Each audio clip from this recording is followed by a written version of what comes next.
There's our candles at night burning.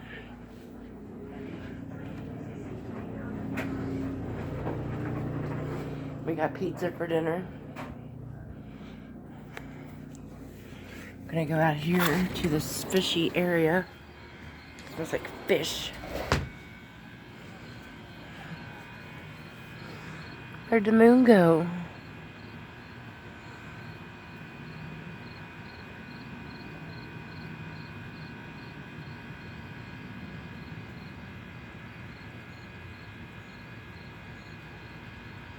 Lightning. There's one little star up there. Can't see it. It's raining and lightning, and the moon was down there, but you can't see it. Let's see.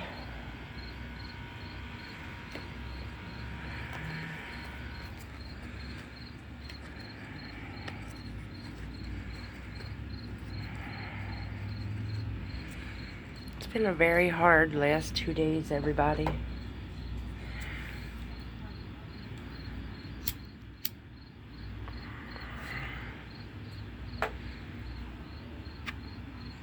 There it is. My stepson doesn't have the will to live.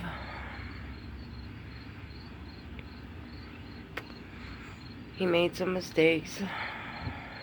He ended up in a bad place. And he didn't want to live anymore. And I can't say that I haven't felt that way. And obviously we know Matt felt that way.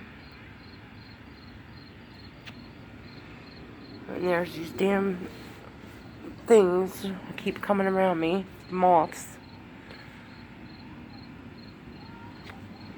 But I'm gonna start really talking about life because,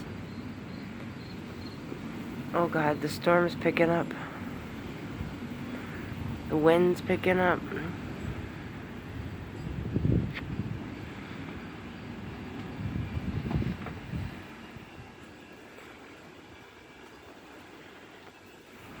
God, I love storms.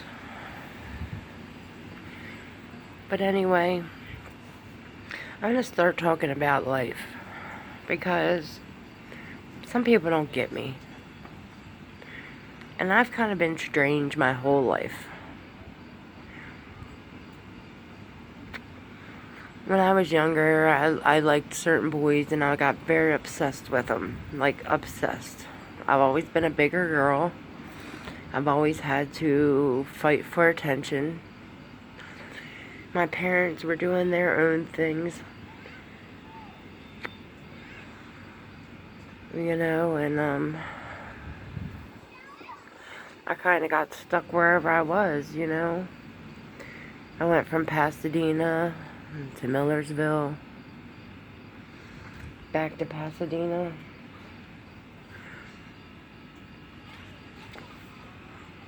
And Matt was somebody that I always loved, okay? I always loved him, and I didn't know much about drugs when I was with Jerry. My first husband, yeah, it was weed and rock and roll and sex, drugs, rock and roll, whatever, but not bad drugs. Maybe marijuana and a little bit of coke. But I was a mom at 21. And I did the mom thing for like almost 10 years. Worked, had a job. And then Jerry leaves me on Mother's Day, so that's pretty traumatic. I'm left with a broken home and, you know, dogs, 3 labs, and no, I didn't have labs then the first time. Just a child that was totally destroyed by our breakup. And then I dated this guy, Pat, who's down here in Selbyville, or somewhere down here by Delaware.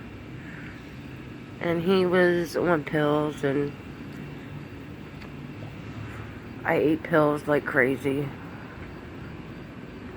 I guess just to be numb through everything. I remember laying at the bottom of my steps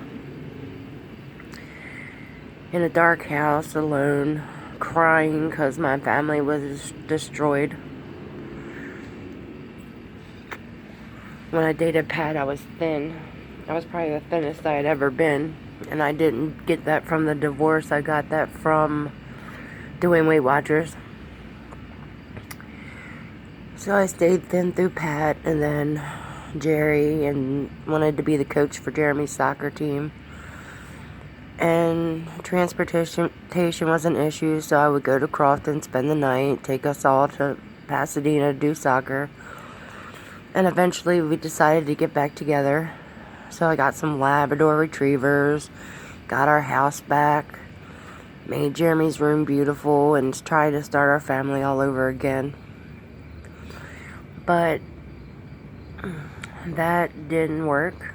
That lasted a little while, and he cheated on me, and I caught him, and I ended up breaking into the girl's house. Her name was Star. Wrecked it, got second-degree burglary, malicious destruction of property, because my heart was broken. So again, I was shattered. And to do the best thing for Jeremy, I moved to my dad's, and I had 3 labs that couldn't be taken care of properly, so I had to get rid of them, slowly but surely. The last one was Cherry, and she was our black lab, who was a beautiful black lab, but I couldn't take care of her. So Matt and Mason took her to the vet, and they cried, and I had to go sign the papers, and she barked for me, and I cried. So then there was Matt.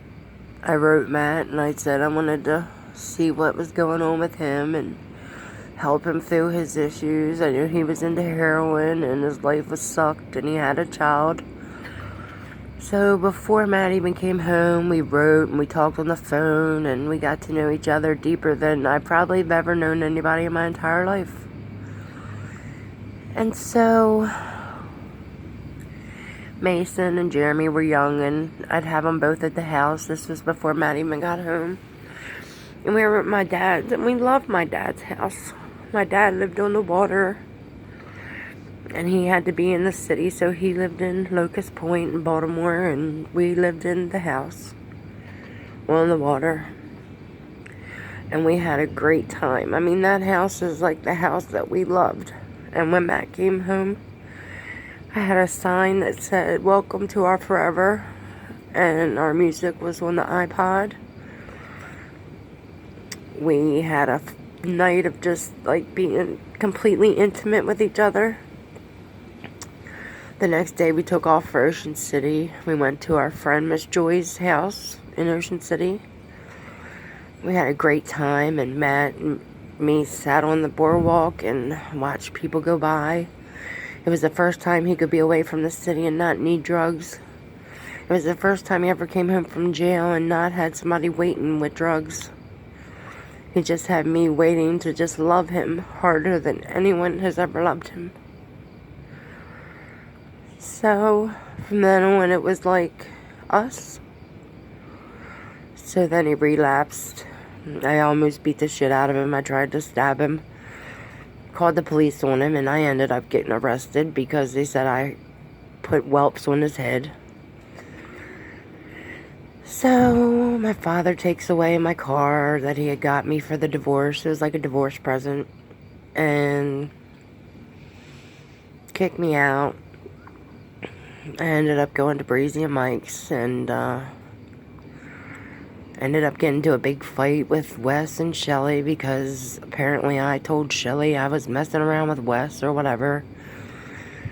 Didn't even remember it. I was probably on pills, numbing everything. Matt had to stay in jail a little longer, and then he came home, and then everything was going good. He went to barber school. He got his barber license. He got a second chance at life at Shane's Barbershop. Everything went great. Then Shane committed suicide, and Matt kind of took over that role, and it was a wonderful thing until Matt got vascular issues and had to have surgery, and then there's medication. So he had a relapse. People were talking about him, it's humiliating. He sobers up, he's still cutting hair. I start working next door to him at MSSA. Things went well. We got married. We had 200 people at our wedding, and it was beautiful. Best day of our life. Matt got up and said a speech, and he's not really good at talking because he stutters, but he said a speech that day that just justified how much he loved me.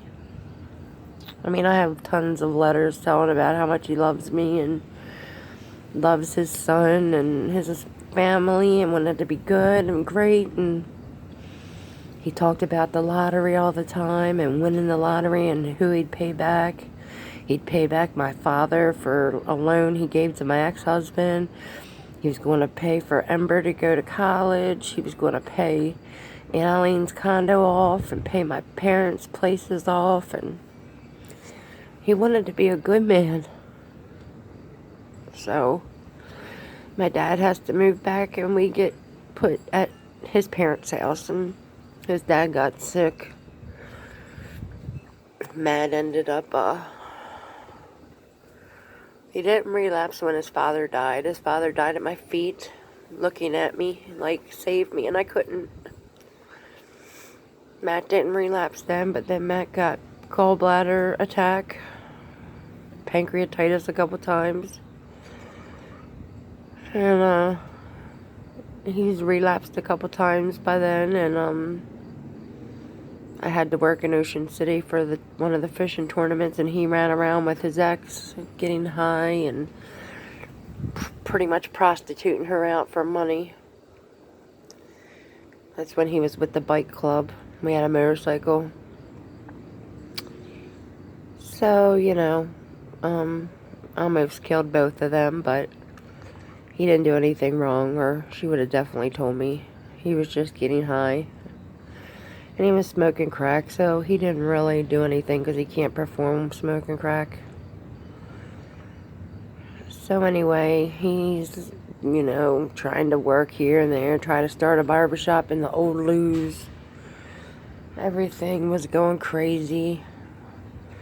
We started arguing with his mom. She kicked us out. We moved into a house near my old friend Jamie. That was a disaster because we were so lonely and we hated it, and it had bugs in it, and that's when I started getting high. I was in so much pain because after we got married, I did human growth hormone, and I got all these health issues from that. So I started self-medicating and went right to the heroin needle. Yep, did all that. And it just got me jail, institutions, and death. I overdosed several times, and by the time we moved out of that place, I think I went to rehab. He had told my parents I was using, and I went to rehab. And I was in Bayview for a little while, and came back out, went right back home to Matt, and used some more. Then, I think I went to have my own place. Yeah, I had my own apartment, and Matt was going to go to Florida to get clean. But before he got there, we went to get high a couple more times, and we got caught. And we got locked up in Baltimore City jail for a month and a half or so.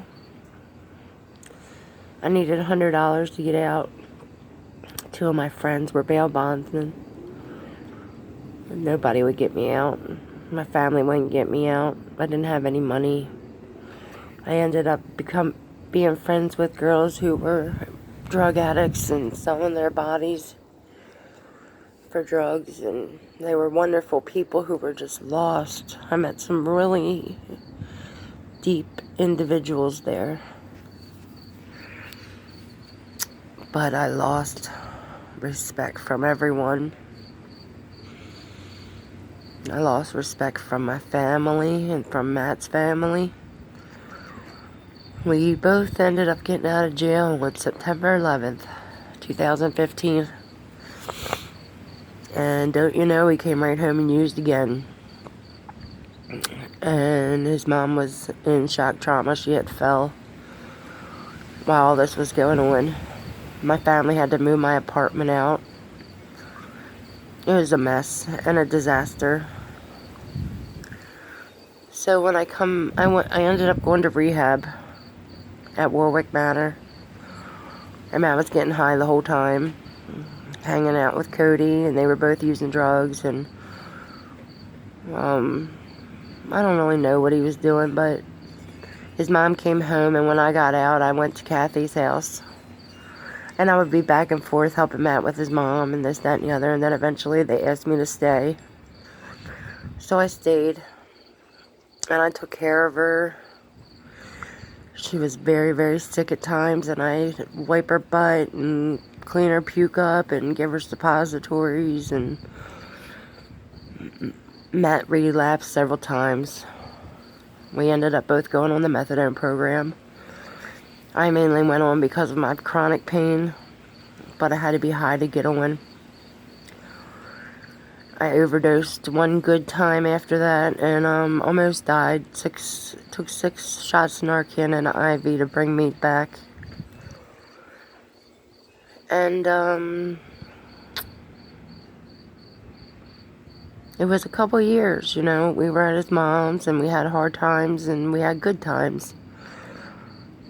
And Matt got clean and sober. And I mean clean. Nothing. Except for steroids, of course, because he works out when he gets clean. Going to NA. Went to Bible study. Went to church. Found God again. Mason was expecting a baby. Little girl. I mean, everything was like lining up, except for Mason and Matt were not getting along.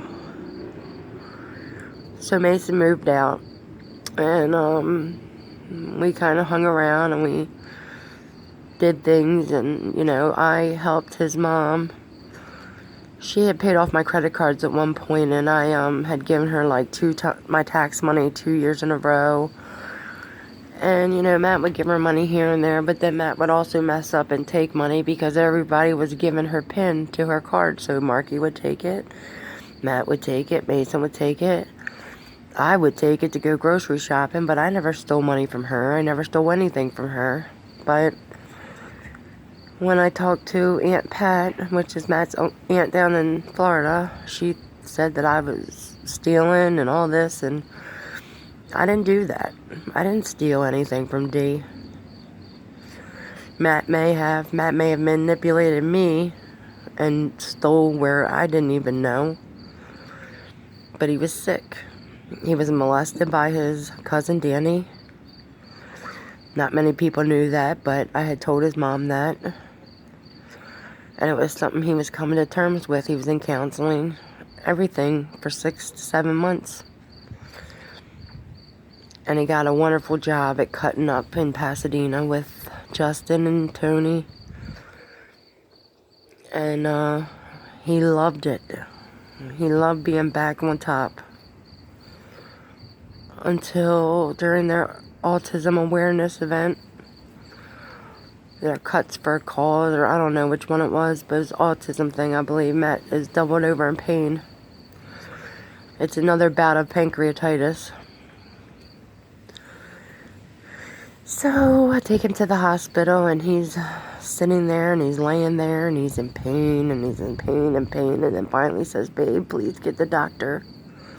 I need medicine." And when they gave him that shot of Dilaudid, he just got tears in his eyes, and he knew. He knew that woke the beast. The monkey came back. He stayed on the phone with his sponsors, and he stayed on the phone with friends, and he got released, but he got released with a prescription, and they took him off his antidepressants abruptly.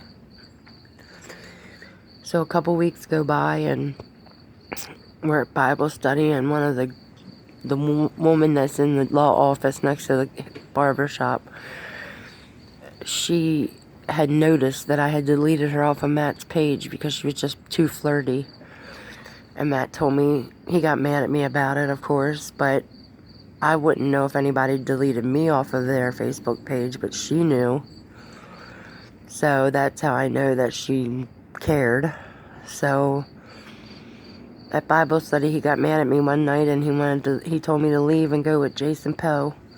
And I said, no, I'm going with you. And he went right to the bar and drank. And after that, he would not return to NA. Everybody tried talking to him. He wouldn't go back. His sponsor didn't come help him at the bar that night. His friend Nate, actually, who was an alcoholic, got a couple guys and went up there and got him out. Now, Nate was a friend of Matt's, and every time Nate was like on the edge, Matt would go talk him off the ledge. Nate committed suicide, and he committed suicide probably a couple months later, because a couple weeks after Matt relapsed on alcohol, he relapsed on heroin on a Wednesday. And on a Friday, I was still mad. He wanted to be cute and be lovey in the morning, and I said, no, I gotta go to work. So I went to work, and he did too. We talked at 11 o'clock, argued about money.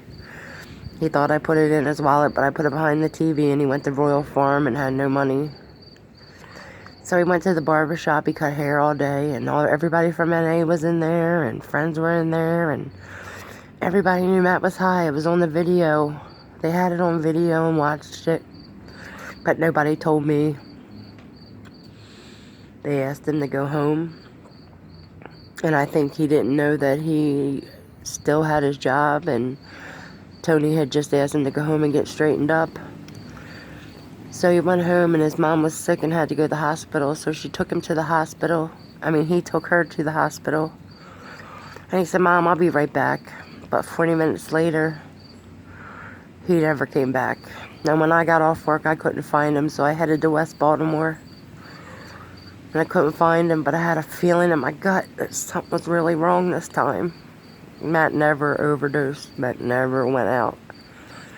But this time, I had a feeling, and when my car broke down and I had guys helping me, and I had to keep my foot on the brake or I was going to hit a car in front of me. And while I was doing that, my girlfriends called from North Arundel or Baltimore, Washington. And they said, Matt's here. And I was like, oh, thank God. And they're like, no, Jen, we found him in the bathroom unresponsive. You need to get here. And I knew my husband was dead. So Jason and Laura beat me to the hospital. They had watched the video of him being high at work, and, everybody knew but me. So when I got there, they took me in that room and told me my husband was dead, and I buried my head in Jason's chest and just cried, and then I had to go tell my mother-in-law he was dead. And when I told her, I buried my head in Jamie's stomach, and I almost fainted. And that's when my arms lifted, and it was my mom and my cousin. And then Bill came with Breezy. And then I got to go see Matt's body, but I couldn't touch him because it's considered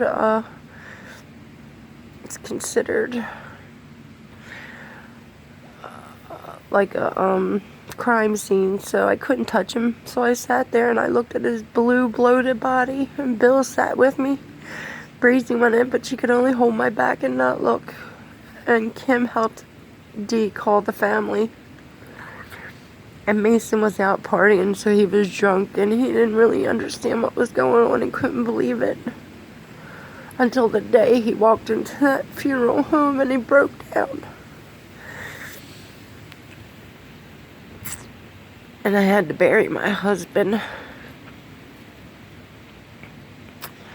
So a couple months later, Nate, his buddy who saved him from the bar, he committed suicide. little bit after that, Jason overdosed and died. My Uncle Bob died soon after that. My girlfriend Ange and Jess, their mom Miss Pam, died. And then Mike Whitesides died, and that killed me more. Because now Breezy was going to have to go through what I was going through. And I looked for Mike. Oh, I was out looking the streets for Mike in an effort to save him when I couldn't save Matt.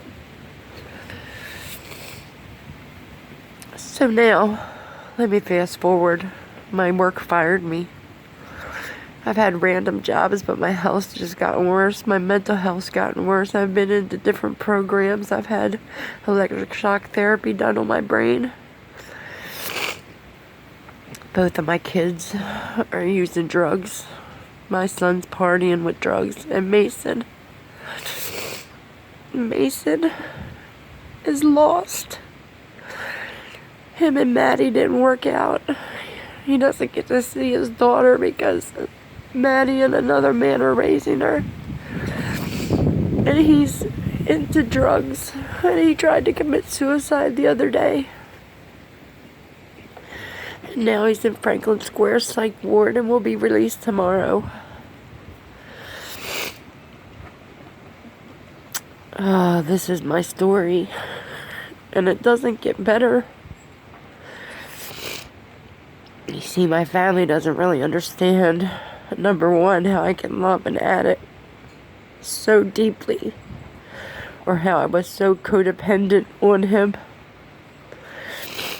And how, although he was so sick, he advocated for me and he protected me and he loved me more than anybody in this entire world. And I can't find my new self without him. And now my stepson is lost too. And I can't say the right thing to anybody because then they stop talking to me. My granddaughter's mother won't talk to me anymore. Because I just said I was going to try to help Mason be a better dad, and she thought I was putting that on her. People are just so, like, I don't know. They don't get the impact of mental illness and pain. People who have families that care are very fortunate. Because people tell me to just get over and get through it and all this, and it just isn't happening.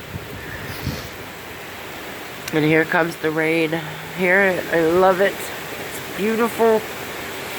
It's strong. And I'll make another segment, but that's my story to date.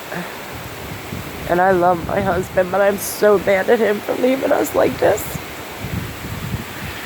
Good night.